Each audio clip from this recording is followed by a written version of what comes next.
আজকে করব বেগুন দিয়ে ডিম ভাজি, সেই টেস্ট হবে। বেগুন গুলা এরকম একটু সিদ্ধি করে নিব, মানে ভিতরে সুন্দর মতো পুরাটা ঢুকবো গিয়া। তো আপনারা দেখেন আবার করতে গিয়ে হাত কাটা লাগেন। এই যে আমার করা শেষ। বেগুনটা হালকা একটু পুড়ে নিব।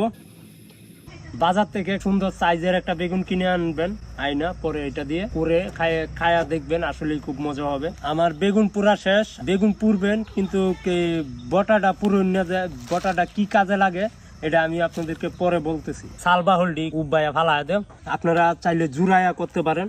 আমি গরমই করে লাইতাছি। এই যে আমার ছিলা শেষ হয়েছে, ময়লা টয়লা আর নাই। দেখেন এই যে বটাটা সহকার রাইখা দিতে হবে। এখন এটারে চেটকা আলুমু আটিটা যে রাখছি, মানে ধরতে যেন সুবিধা হয়। আমার চেটকা করা শেষ। এখন ডিমটা আমি এনে বাইঙ্গা দেয়া লইয়াম। আমি 2টা ডিম দিতেছি, আমার 2টা ডিমই লাগবো। এখন এটাতে অ্যাডজাস্ট করে নিব, হালকা একটু